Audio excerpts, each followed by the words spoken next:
What's up, everybody? Welcome back to another episode of the Pits Podcast. I'm your host, JB, alongside my co-host, Beer Guy. What's up, man? What's up, dog? One of those days, like we were just talking in the pre-show there, we're both dragging ass, it seems like. He's just like pulling teeth to even do this episode, I felt like, which I hate even saying that, but it just kind of was like, man, so many things, have to obstacle leap it. But we're here. We made it. I mean, this is what we want to do, so I can't complain. This is a dream job to be able to sit and do this with you. So sounds like I'm complaining, but I ain't. True in true fashion. Just gotta grind it out. Just gotta grind Yeah. it out. What's up, We got. Dugenet? Are you coming Yeah. to? Is he? Dejanay, are you coming to King of the South this weekend? King of the I don't know. South. What Yeah, the end of that? I'm interested to see if he's coming to King of the South at Shady Side. There, I'm gonna be out of town, but it'll Oh, be a good event down in yeah. Bowling Where you Springs, headed? just right, pretty much in our backyard. We're going to the beach with her family, so Nice. sister-in-law and father-in-law. Uh, they're gonna watch the kid on Saturday. So me and mommy are gonna go to the beach. We might have to drive back like this, but we'll make it back. Dang. Manage. Yeah. Wear that sunscreen, man. I know when I get out to the beach there, man, I tend to forget that sucker and end up coming back looking as red as that banner hanging behind you, and I always forget, man. Like son of a gun. I don't know why. Like anytime I go to the beach, forget about it. Yeah, I did that the other week before we went to the drag race. I took my shirt off, washed the camper. We were washing mine, my dad's camper, and I was like, I'll just take my shirt off and wash it. Yeah. By the time I got to about 2:30 that afternoon, it was bad. Looking like a lobster claw out there, huh? Yeah. So well done. Shouldn't say chilling this week. I'm on the road to Ringgold, Georgia. Ooh, that'd be fun. Yeah. Yeah. I know Lyle's not going to be there this weekend either. So I A lot don't of big know. names though. Yeah. Yeah. As long as I mean, I'm assuming they show up. I don't know because like Lyle's name was still mentioned on it, but I know he said a while back they weren't going, and I don't think any of that's changed. But yeah, Do no, you hear, do you hear an echo when I talk?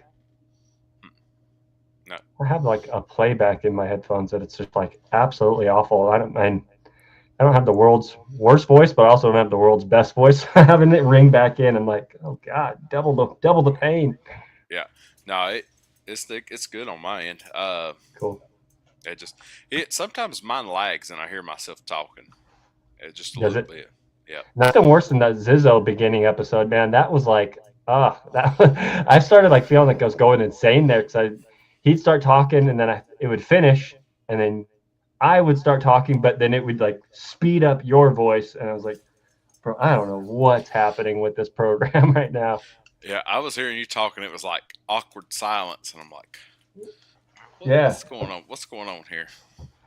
But that's just the fun realities of doing a live show. I mean, never really had those issues when I was doing the pre-recorded, just Spotify only, but yeah, that's all part of the but game. but I've seen other people having issues out of it, so it makes me feel like it's not everywhere. It's just maybe a software system thing. I don't know. Yeah. So a cool race this weekend, huh? Route 66 Nationals. Got to actually make it. So excuse me. Actually make it through the weekend with no rain delays. I mean, leading up to the week or the weekend, there, I was, scouring the 10-day, 7-day, all the different forecast sites and stuff like that, and it all said, lightning, thunder, terrible news, but it would change. It'd be like Sunday was going to be that, then Saturday, then there was nothing, and then at the last minute there was some rain. And I'm like, so once again, you can't trust the weatherman. I think he just uses that to trick us all to watch his show or tune in. Yeah, that's like this weekend. We're going. Like I said, we're going to the beach. We've been watching the weather since last weekend, and I was like, it can't rain for 8 days straight here. It can't do it. And so it finally, it's been shifting just kind of like the one at Juliet. And that's what her dad was like, I'm not taking the camper down there if it's like this. I was like, yeah, I don't blame you. But I said, just bear with it. Just Yeah. it'll work itself out, and it did. So, or it has, and it did at Joliet. So we got through a whole weekend of racing with little to no interruptions. Felt like we haven't had that in forever, huh? I'm telling you. Excuse me. I'm sorry. No, you're good. Did you see? I don't know if you. I meant to tell you the other day. Did you see the Sportsman wreck on Friday night? I believe it was. No, I did not. Friday night, I tuned off as soon as the 4 major series went off. Well, typically I do, but we left it on at the house and we went and ate dinner. And then by the time we got back home, we walked in and there was a few of them going. I was like, well, I'll just sit here and watch a little bit of Sportsman, see what's going on.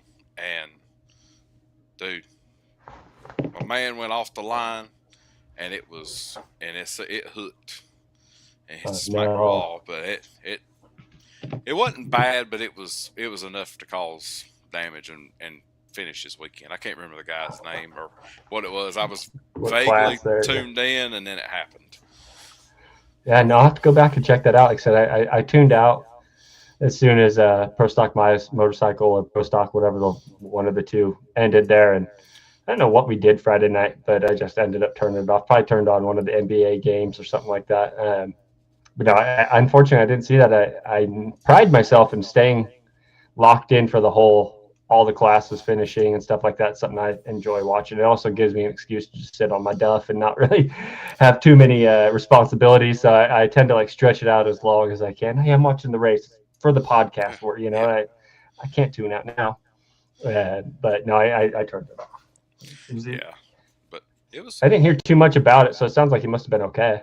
Yeah, he was fine. It was just, obviously heartbreaking for the guy. Like I say, I can't remember his name. I have to go back look myself. But just cosmetic damage to the vehicle and stuff like that.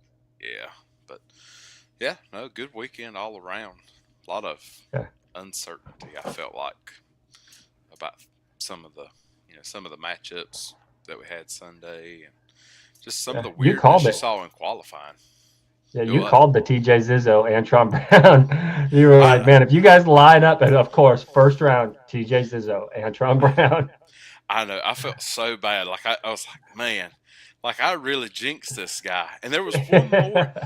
There was one more thing that I saw this weekend, and I was like, I can't remember what it was. I'd say, it was Krista and Maddie lining up, and then they ended up paired up in the first round. Yeah. So I was like, man, I foreshadowed for 2 matchups. That's pretty interesting. Didn't fare well for our previous guests either, unfortunately. No, Krista and them. They're working. They'll have that car. That car will be in a lot better form, I think, by the time they get to Indy. I don't think they made a full pass, but they got enough. I think they'll have enough data to figure everything out. Yeah, almost using it as a test session essentially to see what the progress of the work they've been doing is, and see what kind of car they have underneath them. I was proud of their work. They put their time in. They showed up to the track. I wasn't honestly expecting some miracle to happen. It'd have been great. Don't get me wrong. It absolutely would have been amazing. Would have been probably the best story of the year if she'd have won. But sometimes those things just don't happen, especially in this kind of sport. You'd had to have everything go right. But kudos to them. I was really proud for her to show up and do that. Shout out to her husband and all the rest of the team for putting in the work that they've been putting in and showing up to the track with the confidence they did have. Because I know it's probably a little tough when you're only running part-time like that to show up and have that same attitude that these other people are, that I can go round after round if it really goes my way. Yeah, for sure. It's a lot, I'm sure, and I don't know because I'm behind the fence, but I can't imagine just trying to figure out everything with a new team, and you I don't know. It's a lot. Plus the added pressure of the events of the weekend being that, the honoring her grandfather and everything that comes with that, that's a lot of pressure to put on someone, and so she handled herself like a class act, I think, and that's how you want someone to go out there and do that.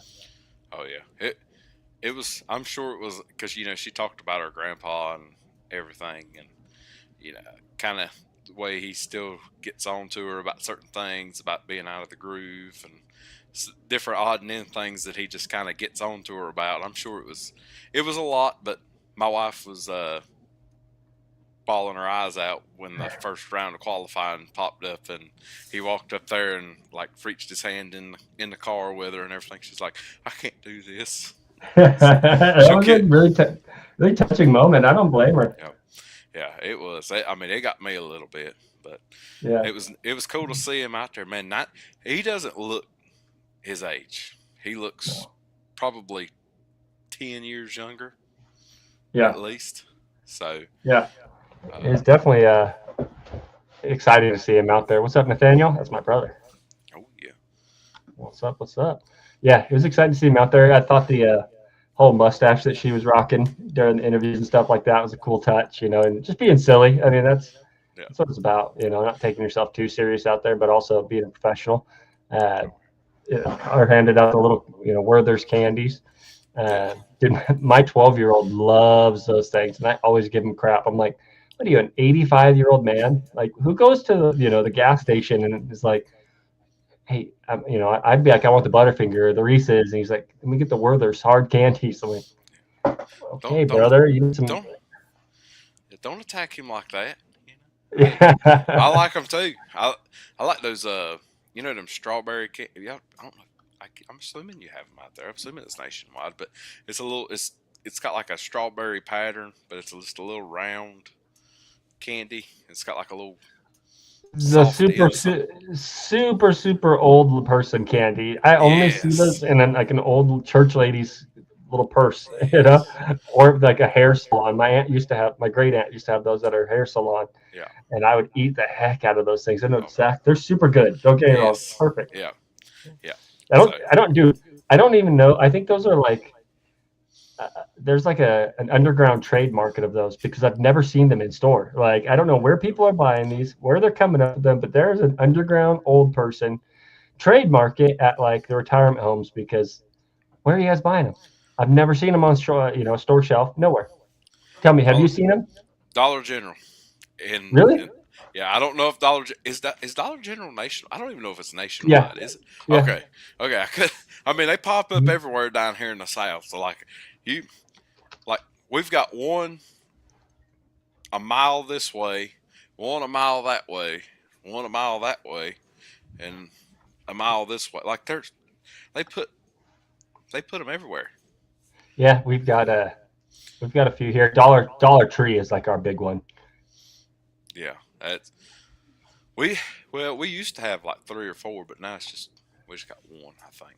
But My brother says we used to get those little Necco wafers. You know what I'm talking okay, about? They're like super chalky. My dad still gets me a pack of those every so often, and like they're good, man. I can't hate on them.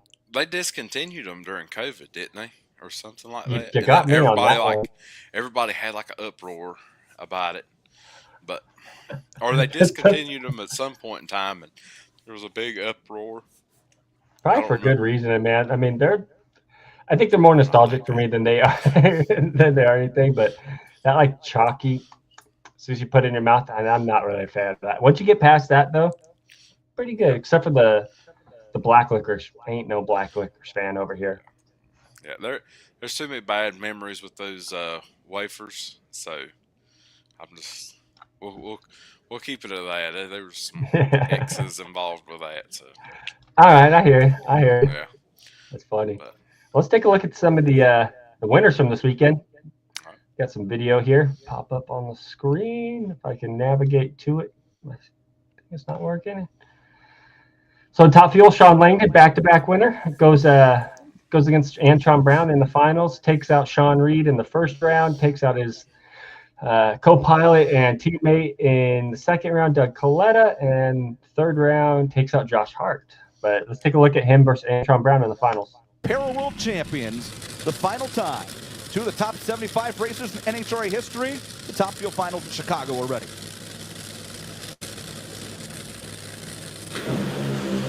Antron moved first and smokes the tires. Sean Langdon goes 377.5, 335 miles per hour. And Sean Langdon has the 25th professional win of his career. The dog pile is on. Don't know where that music started playing from. Eminem. That was weird. And I say, I don't know where that came from. That's not in the video. Yeah. That's so weird. But yeah, the dog pile at the end. What a cool little. I know I don't think my dad is a big fan of the dog pile on the track, and I feel like that would be at the right track. Yeah, it's fun. But if you were to do that in Arizona, you might come up with some really nasty burns coming off that track. Yeah, I'm not a fan of. I mean, it has its place, but I'm not a fan of dog piles because we had one when I played football in high school, and the lineman always had to be at the bottom. So if you have like claustrophobia, you were in bad shape, and then people were cutting flips and landing on top of you. It was a lot. No, thank you. But no, thank you. I'm a big claustrophobic guy, so I would not fare well in one of those pits there. Yeah, no. But talking about the Sean Langdon deal, I'm going to call out 345. Yeah, I'm going to call out the speed report show or whatever it is with Kevin Harvick and the other fella. I can't remember the other guy's name. Yep. I feel like they don't give the NHRA what it's worth. Like they're just putting it up there. Hey, so and so won. Like they have a driver of the week they pick. The fans have one. Yada yada yada. I have never in this year since they started this show seen one NHRA driver picked as the racer of the week. We picked Denny Hamlin this week, who won his third All-Star race in a row. Great. You got Sean Langdon out here running 345. You got all this other stuff. Like it was the least busy motorsports weekend that I've seen out of a lot of weekends that they post where the races are happening. The least. Dude, and it's like still it was all over, the New York Times and stuff like this. Like, come on, man. I mean, it's just insane. I'm trying to find the picture you sent me because that's definitely where it's popping up. The Chad Green, DA, he unaged by like 20 years, I guess. Here we go. This is from the Speed Network? Yeah, it's whatever their little. It's speed. It's some kind of speed thing. Yeah. Dude, and Sean Langdon staring at the sun with his like huge squinting mouth, like I like just stubbed his toe. Look, like you couldn't have found a better picture of my guy. Come on out there, like grab the one off the NHRA site. Just their headshot. That'd have been 10 times better. Yeah, I was trying to see if I could find it. And that looks like the Ozempic Chad Green, by the way. Like, why is he so thin? That doesn't look like him at all now. Yeah, no. I thought it was AI at first. Dude, like it almost looks like oh my gosh, I cannot think of his name right now. My wife, she's gonna kick my butt because that's like our favorite comedian. He's I cannot think of his name. I'll have to pull up a picture and I'll send it to you. But he looks like this comedian that we really like. He has a show called I Think You Should Leave on Netflix. Oh, okay. I'm not sure. Yeah, I can't think of his name, but he looks just like him in that photo. I can't think of it. I'm not sure. But anyway, so you had Alexander Rossi picked for driver of the week, Max Verstappen, and Denny Hamlin. I mean, I get it. Those are solid picks, but come on. But yeah, so I don't know. Just give some of the other ones a spot somewhere. There's plenty of room for it. I mean, come on. A guy hits 345 miles per hour and he can't be one of your drivers of the week. Hey, that's just petty. That's just being petty, man. Well, because I mean, like if you look this week, like so, I can't. well, I don't know how well it'll show you. But Tim okay, Robinson. Yeah, dude. but I don't know how well it'll show you. But Tim okay, Robinson. Yeah, dude. Thank you, Nathaniel. oh, is that the That's the comedian? comedian. Yeah, Oh, yeah, okay. yeah. But yeah, like most of their, like I get it. Kevin Harvick's a NASCAR guy, but like, really, every week as a NASCAR guy, that's your driver of the week every week. I mean, It's because they ain't watching. I mean, honestly, I'd be hard pressed to say those guys are tuning into a full weekend or even one full day of NHRA racing.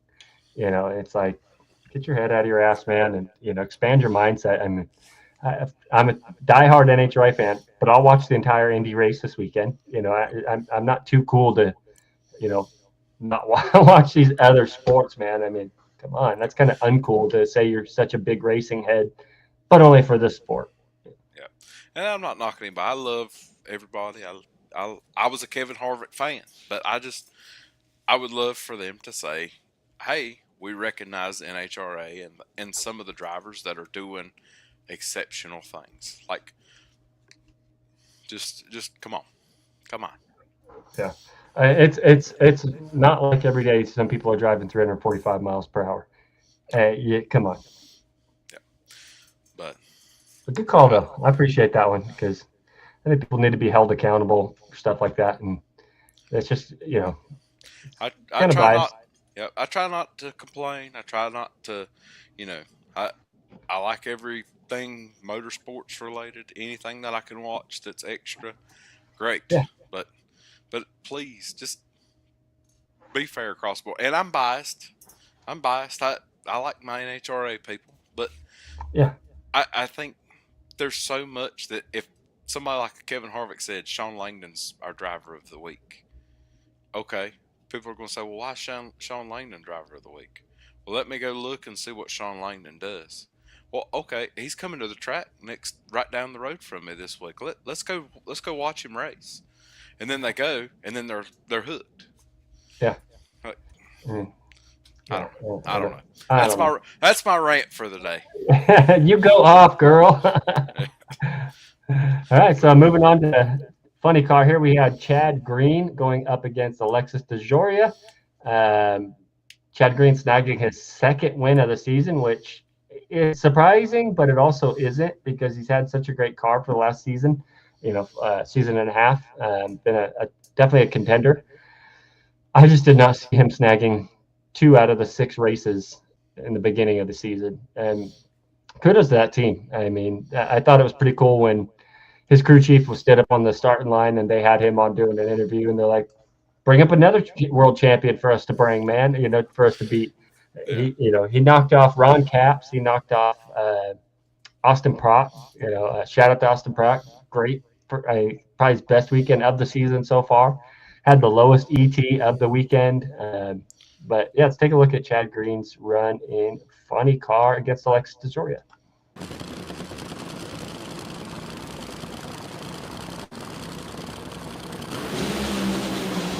Flames are up. Side by side, finish line stripe, it's going to be green. 394.5 beats a 396.5, and that final round absolutely delivered. And these guys have done it for the second time this year. Who'd have thunk it? And Chad Green is the only funny car driver to hold 2 Diamond Wallies here in class this season. And you're okay. I want to bring it back just a little bit. Was Capps not? I thought Capps has already won 2 races this year. Am I tripping? No, I guess he hasn't. Tripping. Yeah, he won Phoenix, and that's it so far. No, he won the 4 wides too. Yeah, Capps won the 4 wides and won Phoenix. So yeah, he's won 2 as well. Because anyway, sorry, go ahead. Yeah, no. I was just listening to Amanda music, so. Yeah. So at this point right here, which I know you and I were shooting, texting back and forth, it looked like Alexis DeJoria had the run. I mean, from my eye standpoint, I thought he had lost.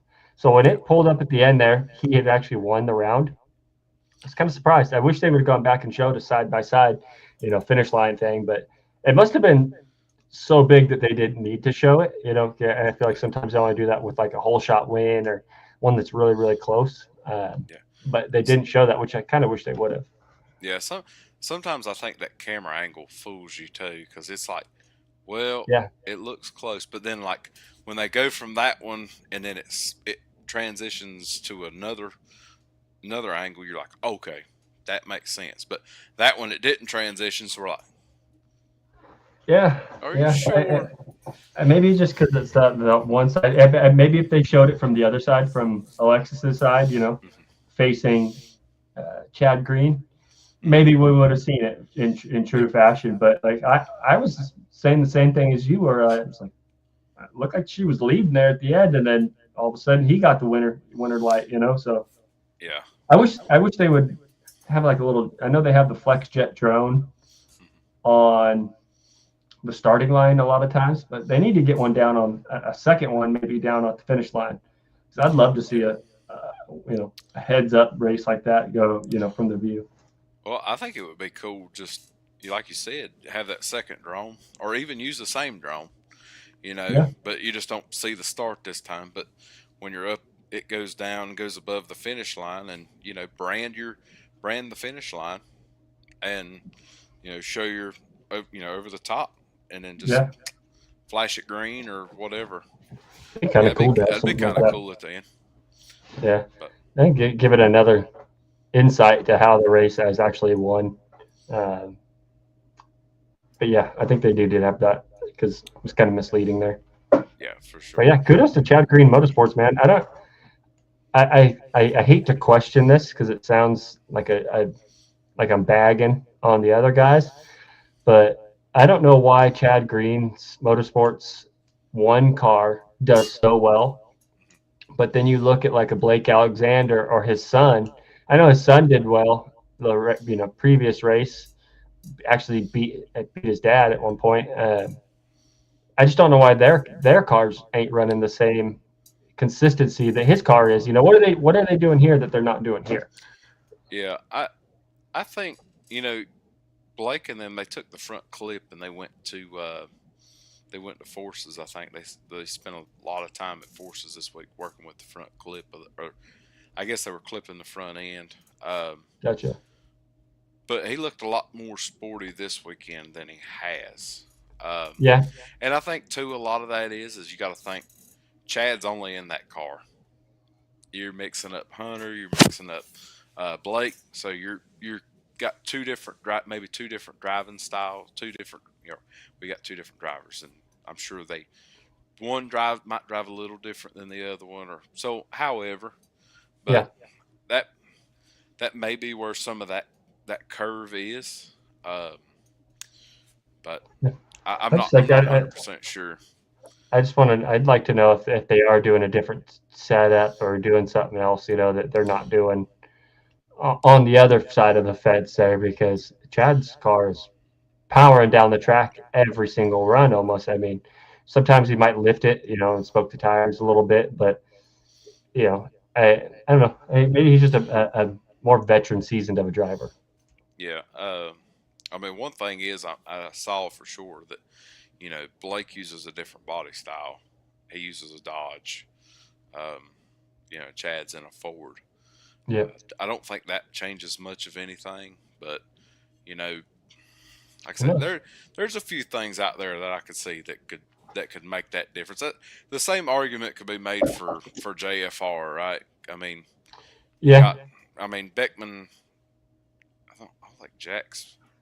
Has Jack made it out of the second round this year? I don't think he's made it. I know he hasn't made it to the semis. So, and you got Jordan and Alexis who have both been to the finals. So you could say, well, what's wrong with this one? Yeah. I don't know. Right. I don't know. I think it's sabotage. I think they're sabotaging the other teams. No, I don't think they're sabotaging. I think some of it too is there's certain things crew chiefs are going to hold on to. They're not. We had crew chiefs that some ours weren't telling the others what exactly they're doing. So there's a few small tweaks and things that one team does that the other one probably doesn't do. And I'm sure they they share information, but there's always something you don't tell somebody. Yeah. You want to keep some of that stuff to the vest, you know. Yeah. Moving along over here, let's take a look at Pro Stock, where we had Team Elite Motorsports, finally stepping up to the winner's circle. Good weekend for Elite Motorsports all around. You had Erica winning the top spot, number one, not provisional, but she locked in the number one qualifier. Aaron Stanfield goes round after round, ends up picking up the Diamond Wally.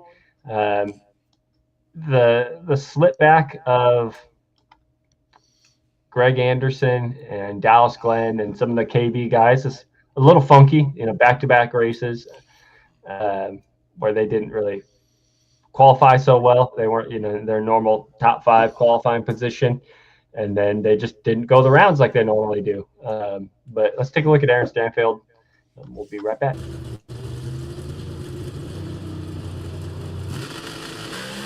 In red, Greg went red. Greg Anderson goes 96 thousandths red, and Aaron Stanfield, for the first time since Reading of 24 in Elite Motorsports, for the first time since Indy of last year, are winners. Matt Smith, as I get over to Aaron.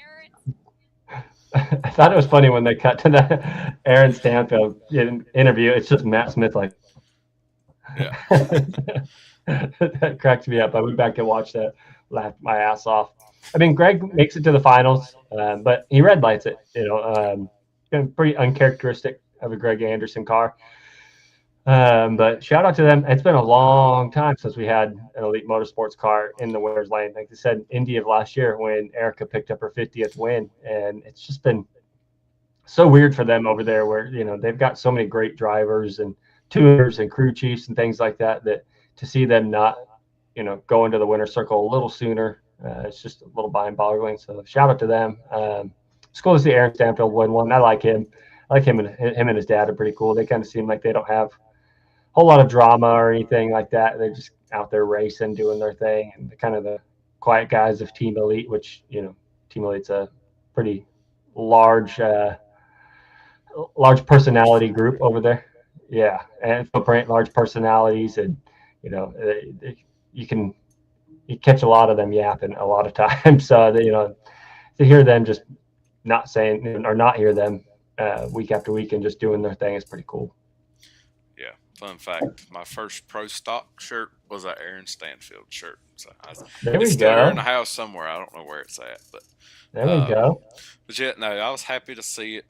Yeah, I'm not gonna say it's hurt the class, but like it just gets to be a lull of, all right, it's going to be Greg, it's going to be Dallas. Every week, you're like, is this the weekend? Is this the weekend? Is this the weekend? And then you're like, it's just constantly the same results every time. You're like, man, I don't even want to. Sometimes you're like, I don't even want to watch this because I know what's going to happen. I feel like I know what's going to happen. It's kind of like NASCAR in like 2020 when Kevin Harvick and Denny Hamlin were winning every other week. Like they had 11 wins apiece, or maybe it wasn't 2020. It was one of those years. Anyway, they were winning 11 races apiece in the season. You're like, I don't want to watch this. But I think it's a turning point, but I also think it could be smoke and mirrors.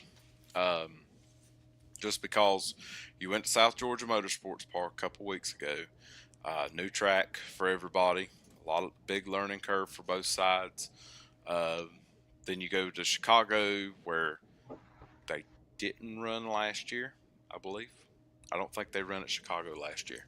It was them or Pro Stock Motorcycle that didn't. And I'm pretty sure it was them.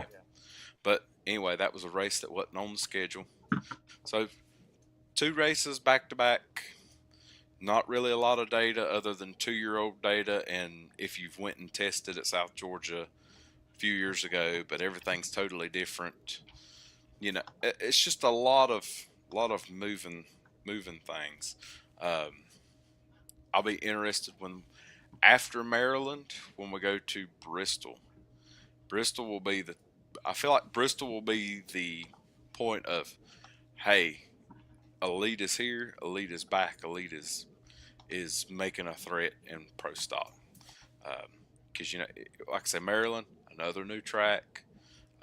not a lot of data, so it kind of levels a little bit of some of the, the tuning and different things they do, both teams. But like I said, you get to Bristol, you're back to where everything is. You've been there a dozen times. You all know what to expect. You know the elevations. You know this, blah blah blah. Anyway, but Bristol will be the measuring stick. Kind of tell all. Yeah, it'll tell you exactly where the pro stock category lies. I think for sure. Not that they're not there. I'm not going to say they're not there because they this weekend said they were, but I want to see it on a track that everybody's been to. True. I think the fairness of not really judging them on this next race either, because it'll be a brand new race to everybody. It's the first ever national event at this track. So I think you're pretty spot on with your call of what race to kind of put the judgment down the line.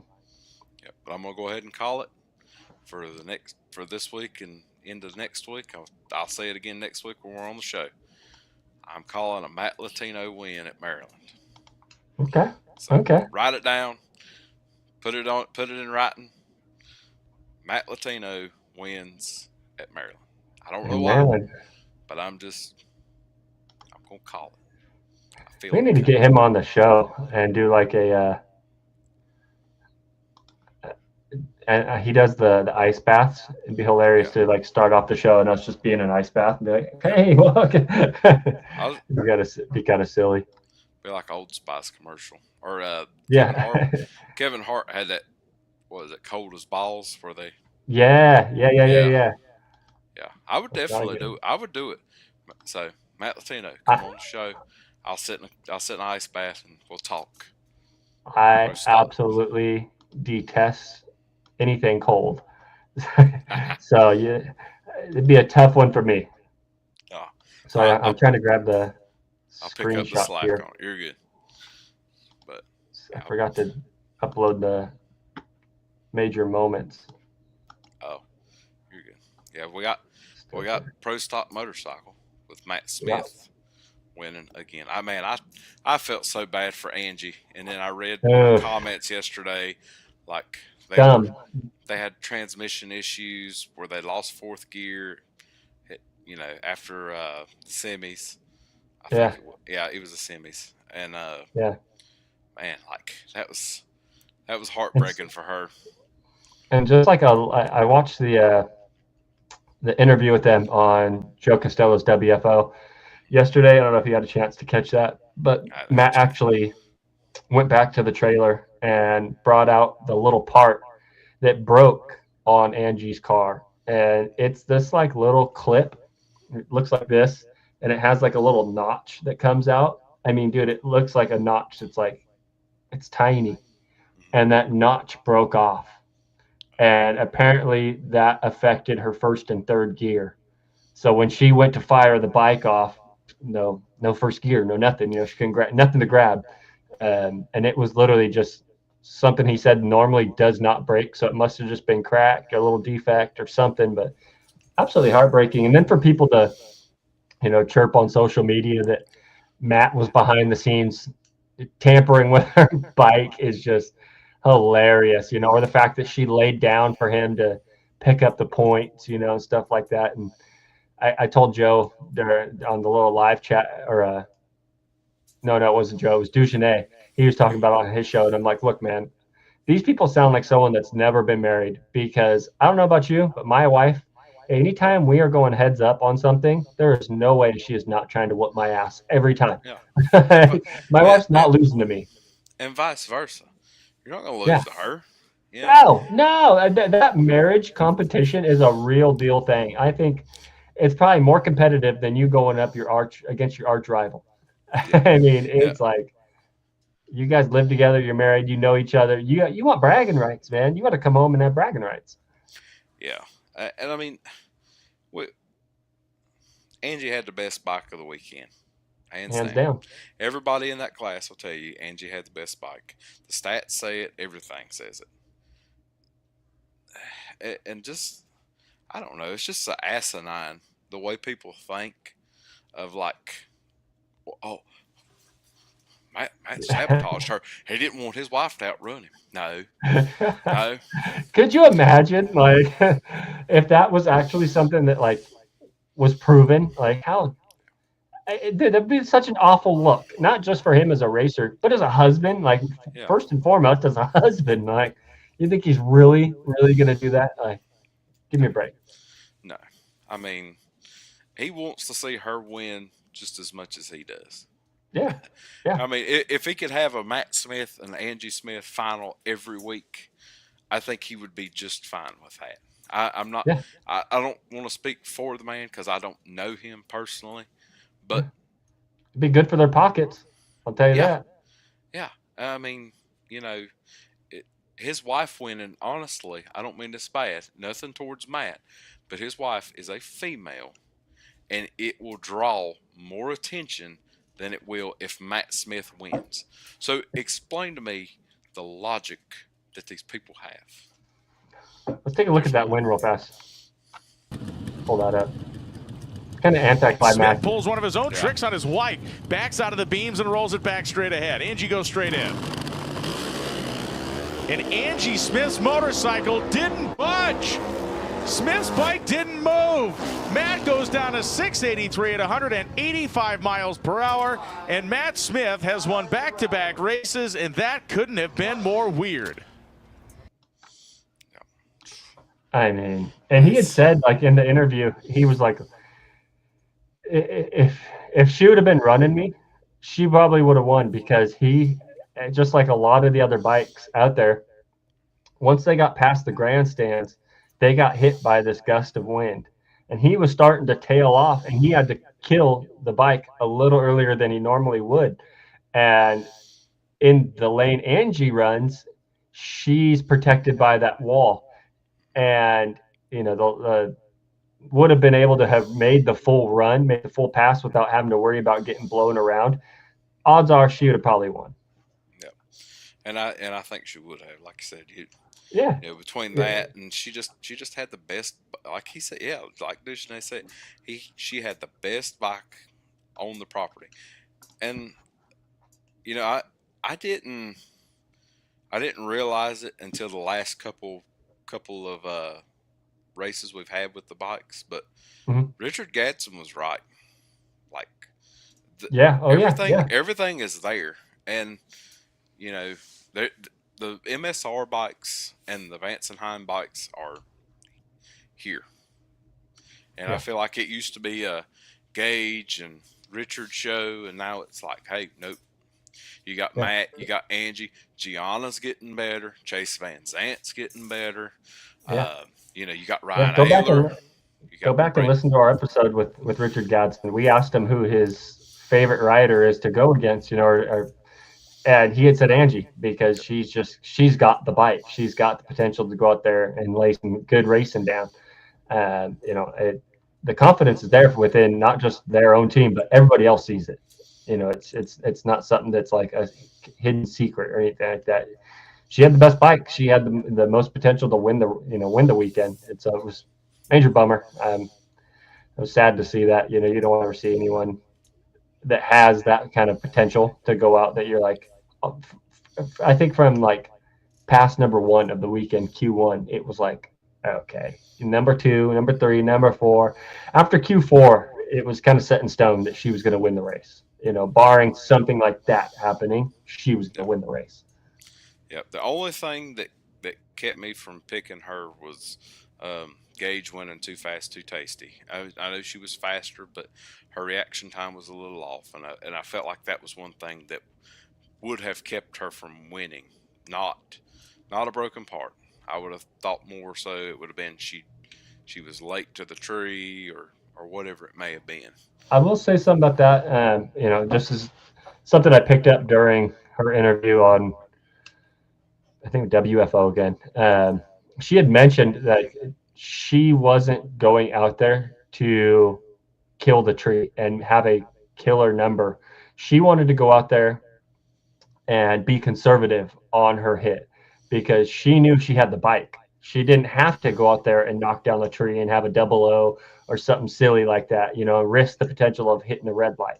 She knew that her bike had the power to go get the job done just based off of power alone. She didn't have to be stellar on the tree. And I think that kind of showed in, a couple different passes throughout the weekend, but it didn't matter. I mean, look at her. She was, in the finals. Yep. And I fully expect her. Are they going to Maryland? Will they be in Maryland? Yeah. That's Kelly Klont's home track, I think. Okay. And so that's what they're making a big deal about. Is that that's not like saying it in a bad way, but like that. Yep. That's her home track. Yep. I'm assuming they'll still go to Bristol too. So I would say if Angie Smith doesn't win Maryland, if they do race Bristol, I'm assuming they do. I would think Pro Stock Motorcycles at Bristol. They missed quite a few races, so at the first of the season. So I don't know. Okay, you looking it up? I'm looking it up. So I'm not stat man today. I haven't. Yeah, they're in Maryland. They're not in New England. They are in Bristol. Okay. They're in Ohio.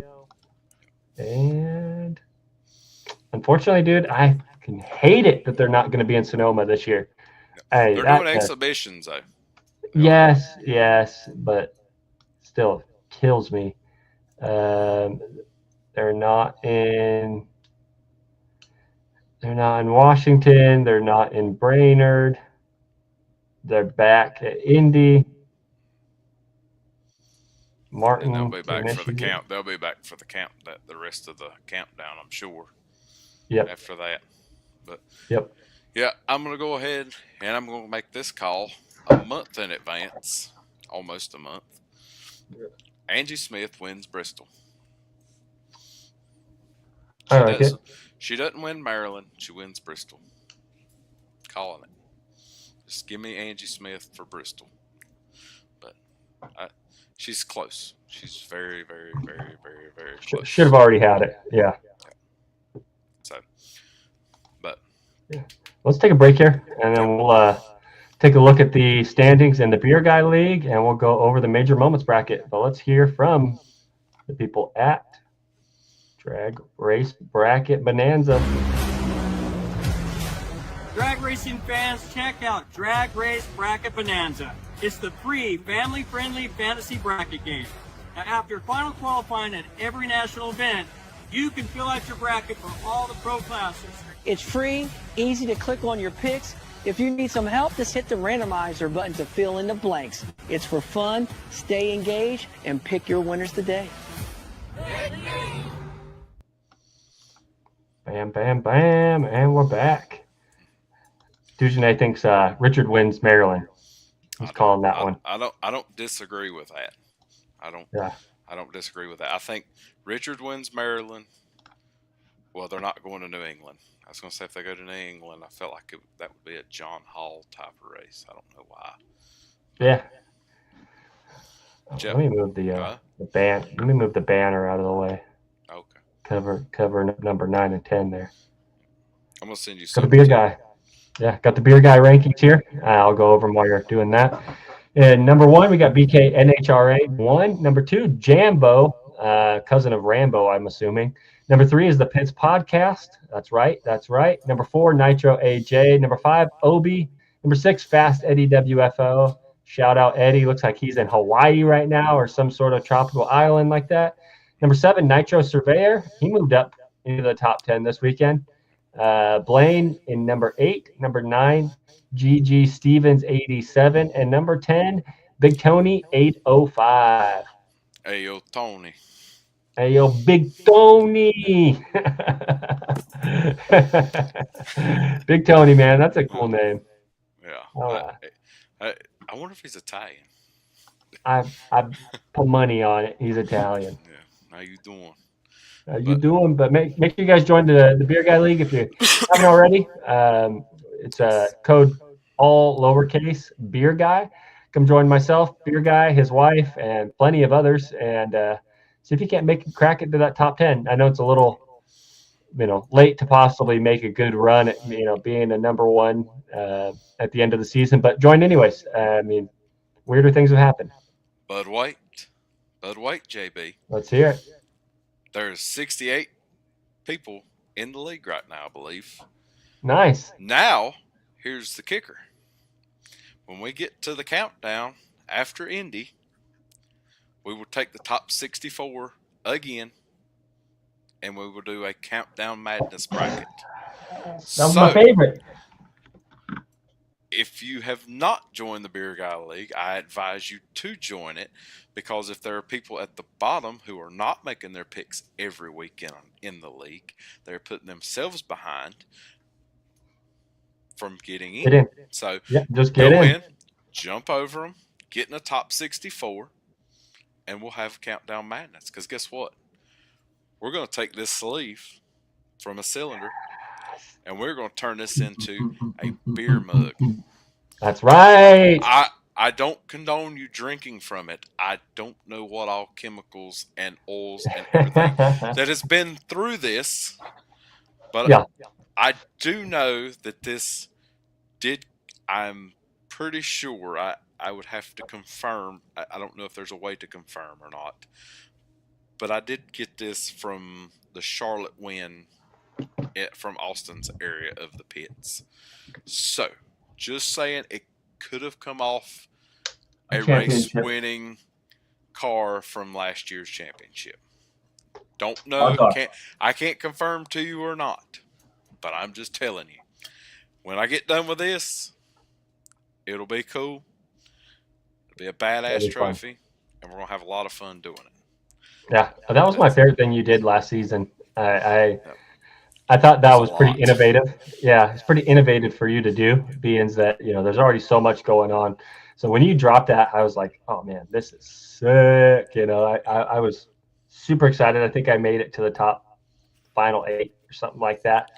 And then got knocked out, but that was fun. And then for it to get rained out on that that was a bummer. Luckily, it was the championship, and I let myself into it. So this year, we have enough people now that I will not step into the race. So wherever I'm at, I'll be gone. Speak for yourself. I'm coming in for blood. I'm taking out everybody. Yeah. Well, I just want it to be, fair.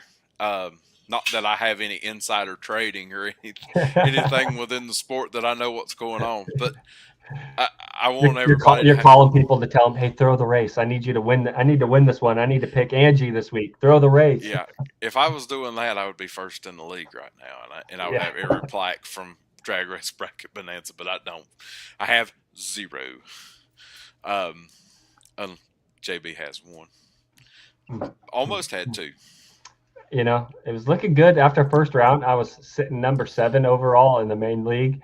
As far as the whole race went, and I was like, okay, dude, is this lining up to be like another win for me? And then all the rest of my picks went to shit, and I had the worst freaking weekend ever picking, man. It was terrible.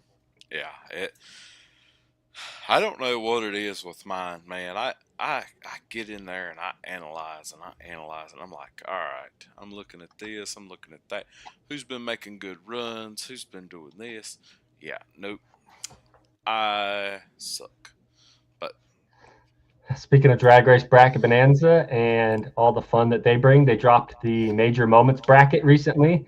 The 3rd installment of the Major Moments bracket that they have done. They've already done Top Fuel and Pro Stock. And then Funny Car will be dropping later on this season.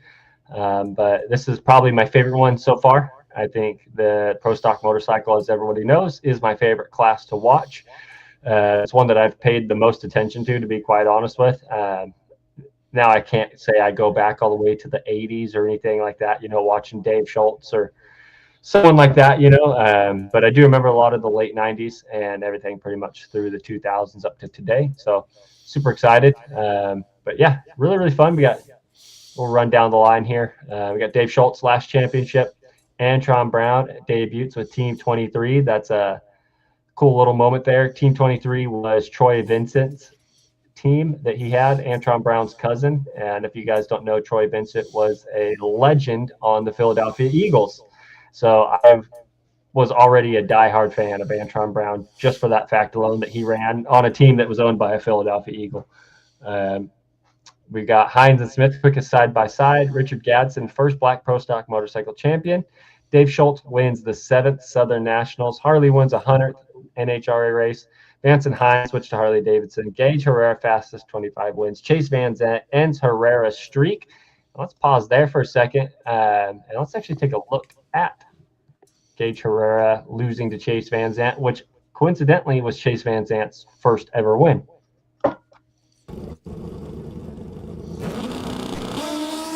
They lead. Van Zandt 17. Gage Herrera is 0.25. He's quicker on the track. It looks like he might have enough, and at the finish line stripe, it's Chase Van Zandt. The streak ends in 11 races.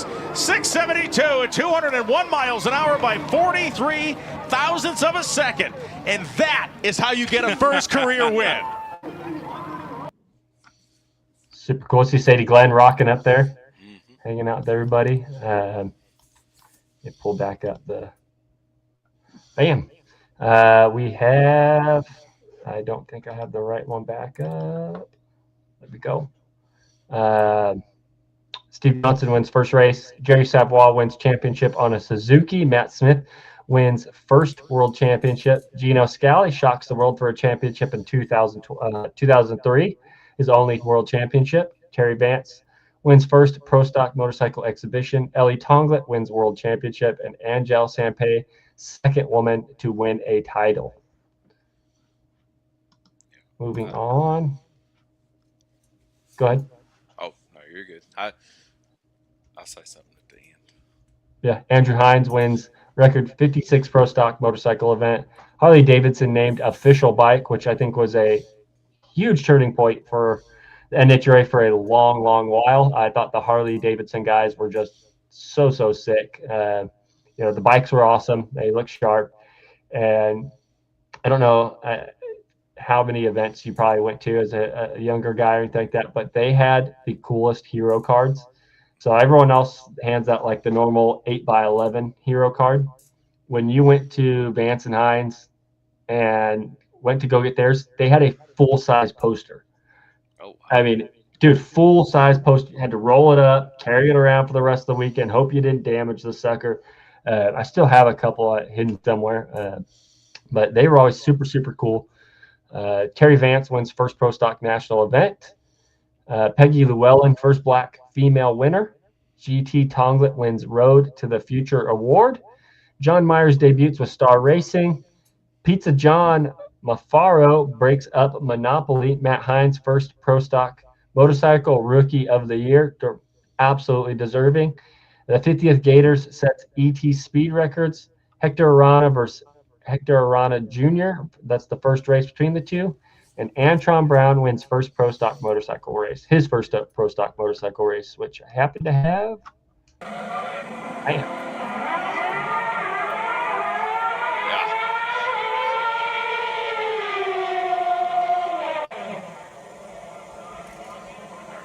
185 miles an hour, dude. I mean, That's wild.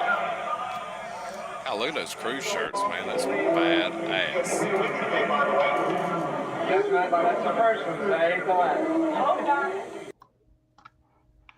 he's the man, dude. Absolutely the man. I literally could lush over that dude. He's just so freaking cool. I mean, being someone that rode the bikes, I loved him from day one. Yeah. I should have snagged a picture. I have a really cool picture of Antron and myself when he rode for Team 23. It had to have been like 2000, 2001, 1999, one of the two or one of the three there. But I'm super young. He's super young. It is one of my favorite pictures that I have. We've got, looks the same. dude, has not aged a day. Hector Arana Jr. makes the first 200-mile-per-hour run, which I have some little insider knowledge that is Beer Guy's winner as the #1 overall moment. No? Wasn't the Mine's in the next one. Is the next Mine's one? in the next bracket. Mine's in the next corner of the bracket. I lied to you guys. Yeah, it's in my final. It's in my final though. I'll give you that. Okay, that's what it was. That's what it was. It's in my final. Andrew Hines debuts. Karen Stouffer sets 6.665 speed record. Second record, excuse me. The ET record. Gianna Evaristo becomes fastest pro stock motorcycle female. We have a first all-female pro stock motorcycle final. Chris Bostic just survives a 150-mile-per-hour crash, which if you haven't seen that one, insane. I haven't really seen a whole lot of Chris Bostic this season.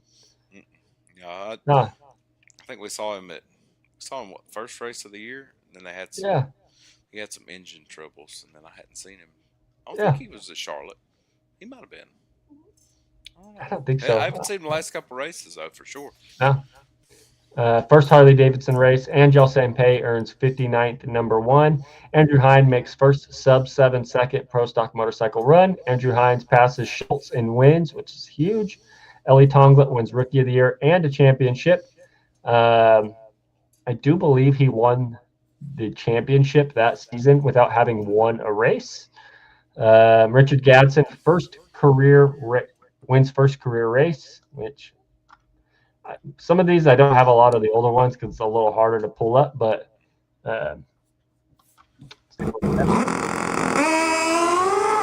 Gadsden is out on Herrera.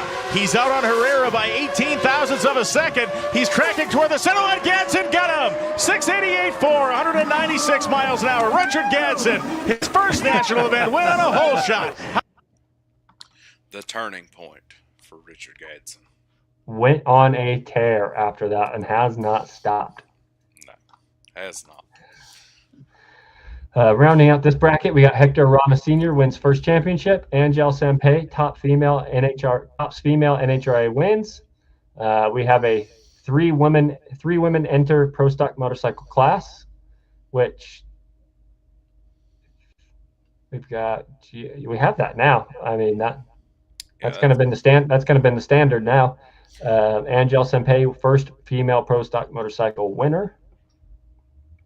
And last but not least, we have Gage Herrera winning 11 straight races, which if you guys were tuned in just a few minutes ago, we talked about how that was actually broken up by Chase Van Zandt, and we showed the clip from that, but we do have his 11th. Herrera, the top of your screen, the Vance and Hines Hayabusa. Smith flickering the pre-stage bulb, and Gage just did it back to him. Both of them playing the game. Now Smith revving the engine of his motorcycle.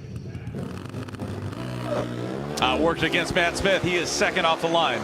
Engage Herrera. Thumps Don Prudhomme out of the record books. Matt Smith runs over a timing block, and Herrera now in 11th heaven with an 11th straight victory on the NHRA Tour. Hit a timing block for good measure to lose that race. That sucks. Yeah. But yeah, then we've got pro stock motorcycle becomes NHRA professional class. That is your winner. That is my winner. And, that's the winner. That's right. And I'll just say this. It is my winner because without this, there is none of this other stuff. There is nothing else. So it being a 5 seed maybe could have been a little bit higher on the seeding chart, but that is my whole reason. None of this happens without that. So again, that was I my misspoke. logic. Again, I misspoke earlier. It was not Ellie. Well, it was not Ellie Tonglet that won the championship without winning a race. It was actually Eddie Krawick, and that is on here. Eddie Krawick wins title, sans victory. Steve Johnson wins U.S. Nationals. Terry Vance retires end of the 1988 season. Dave Schultz wins first Pro Stock World Championship. Dave Schultz wins first Pro Stock motorcycle race. Gage Herrera sweeps the Western Swing, and Andrew Hines earns 500th round win. First Matt Smith versus Angie Smith race. I wish that was up there. I could not find that one. I was trying to find that one. So I could pull that up, but Smiths win NHRA championship together. And Dujardin says, that's a great point. And you are right. None of this, there is no bracket. There is nothing without having the class formed. Yeah. I mean, there's a lot of great moments here, but like I say, you can't have these great moments unless you have create it. class. You create the class. I mean, it's there, but it's when it becomes one of the top classes, that's when it's there. Yeah, that'd be a fun one. I haven't filled mine out yet, but I can almost guarantee you that it's going to be a really, really tough go for me to pick some of these because, like I said, I love every single one of these moments. It'll be really, really tough pulling teeth to figure this one out, but I'll do it. Odds are it'll probably end up with Antron Brown winning just because that's my dude. There's some bias there. Yeah. But We should do we'll some see. digging. We should do some digging and see if we can find over the next few days, if we can find every single one of these moments somewhere on the internet. I spent some And time. like, It's put tough. every one of, like, all right, we'll figure out what you've got so far, and then we'll just start going down through it and just Digging. slowly just start chipping away at it and like compile them all into their quads. Not a bad call. That's a lot. That's a lot. Some of them are, I mean, I feel like it wasn't such a huge class that maybe some of them footage is lost, or it's just somewhere that is in a storage room on some type of reel somewhere and hasn't been uploaded yet. Somebody's grandpa's VHS tapes from Yeah, from yeah, 86. exactly. I bet you we can hit up Brian Loans and he would have a plethora of these somewhere. Oh yeah, I mean that guy is a wealth of knowledge when it comes to NHRA drag racing. Yeah, I sit and watch his YouTube videos a lot, like just to try to educate myself more and figure certain things. Like the clutch, I sat and watched his whole, his clutch videos from the 50s and to the 70s, and now I think it went from the 70s to, I haven't finished the second one yet, but it goes from the 70s up until like the mid 80s or early 90s. I haven't finished that one yet, but I love watching that stuff because like you will learn so much just by watching that stuff. Dude, I tell people all the time, like, he is a walking encyclopedia of NHRA knowledge. If I can retain this much of what he knows, I feel like I've done something. And dude, he's got the perfect voice to talk about this stuff. I mean, talk about having the vocal stem to be able to sit there and just spill all this knowledge that you have. I couldn't even dream of doing something like that. Yeah, it's like, hi, I'm Brian Loans, and I'm like, I sound like a hillbilly, just talking like, yeah, hey man, listen, we're gonna talk about this here clutch mechanism, 1950 going up 1970. That's people be like, what did he say? What? Yeah, Brian Lone sounds like he's sitting in some library, some huge library, sitting there reading from a chair, like, and this is the blah blah blah. We sound like some guy that's just thrown out in a crusty garage reading off a dirty napkin or something like that, Yeah, sure. It's sometimes I hear myself talk. I'm like, man, this echo. I had this echo the entire episode, and it's literally, I'm like, I'm gonna go inside and throw up. This is sucks. Yeah. Call of Duty broke me on all that. We'd play, and I'd be playing. Her sister would be online with us, and my voice would echo back the whole time. I was like, I can't talk. Yeah, just leave me down. Don't revive me. No, please don't. But that's hilarious. Yeah, a lot of good moments, JB. I feel you bracket out, man. Listen. I said if I don't do it now, I won't do it at all. So yes. Last night it popped up. I said, I'm doing it now. I'm doing it. Maybe I'll sit and do a little video on it, post to social media. Yeah. Maybe not. I don't know. I gotta do some more beer reviews. I've got 3 beers sitting in the fridge that I haven't reviewed. I've just been pull this up before we get off the line here. Last episode, we talked about having a complaint line, and I hate to call it a complaint line. It is just a phone line. If you got some sort of gripe or something fun or anything that you want to say, this is the line to call. We have it set up now. We've got a voicemail. We've got By yours truly. yeah, we've got the So you outlet. get there to hillbilly. The number is I can't really. Let me see.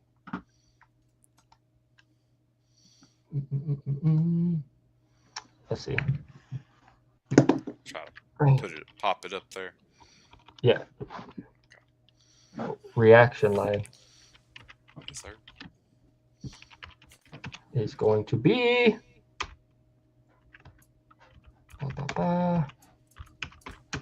Make sure I got that spelled out right. 0. Bam. So we have the reaction line. Call 980-250-6471. Let us hear your thoughts.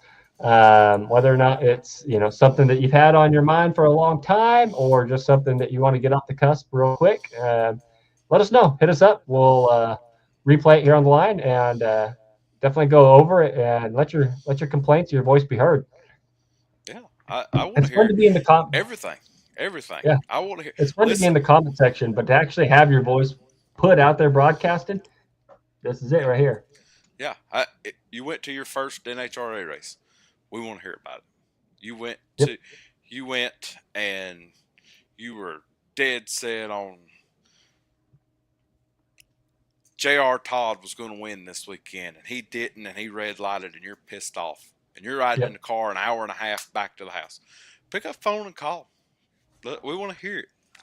I want to hear everything you got to say, because it's going to be good for you, because you get to vent, or you get to be excited. It's going to be good for us because we get to listen to it. And I know there's plenty of John Force Racing fans out there that are just ready to talk some chop on old boy Austin Prock out there. So let's get it going, man. Yeah. Hey, and this goes to the local people too. Like, hey, all right, you had a local race. Well, tell me where the race was and tell me what happened. If you want to call somebody out, call them out. Call somebody out on a grudge race in town. So, Eddie, when you go back and watch this, if you do watch this, if you want to call somebody out, call them out, and then we'll post it. Yeah. We'll talk about it. We don't care what you talk about, as long as it's keep it PG. Yeah. 13. Yeah. 13. PG 13 is probably good. I don't think we want to go anything above rated R. Yeah. Yeah. I mean, it's not necessarily going to be played. I could edit some stuff. I'm pretty good at editing. So, I mean, if you do got some rated R stuff that you're trying to drop, we're not telling you not to. But at the same time, let us give us some time to edit you a little bit. Just know you'll be edited. Yeah. I think this is good for the drag racing fans and the community. Yeah. I also think it's good for drag race bracket bonanza. Your bracket just goes belly up, and you just had a bad week. And like you're like me, and you spend 3 or 4 hours sitting there analyzing, and you're like, I've got the winner. I've got it. That's me. And then he loses in the first round. And Dave Richards goes out and wins one. Yeah, I'm telling you, this may flop, but I'm going to do everything I can to make sure that this reaction line does not flop, because it can be great. It's a necessity. Yeah, I'm up for the shit talking. So bring it. Yep. You hear something I said one week, you don't like it, call. You hear something JB said, don't like it, call us. We'll give us a shout. Put it on there. We'll put it on there. We won't edit out. We won't edit out the talking junk. But as long as you don't run the show down. If you're running the show down, then we're gonna call you. We're gonna call you. Yeah. Well. Yeah. And that so there might be some means. There might be some means for us to actually pick up the phone on a live show and be like, "Hey, you want to back that up real quick? This is your chance, Just go knock on. All right, everybody. Find out where they live. Well, that does it for our show. I got to get running back inside and continue my daddy duties here. I want to thank Beer Guy for all his contributions and everything he does to help us out with this show and being the great co-host that he is. All you guys in the chat section and everybody else that has sat and been entertained by us this afternoon. We appreciate you. Make sure you give this show a share, a like, a follow, tell your friends, families, and we'll see you guys next week, huh? See you later, Dujne. See you later, everybody. See y'all. Peace.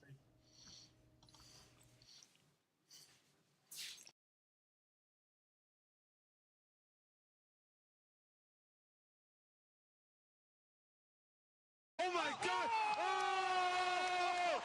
Shut it down! Let's go home! It's a wrap, Dirk! Man, that is a wrap.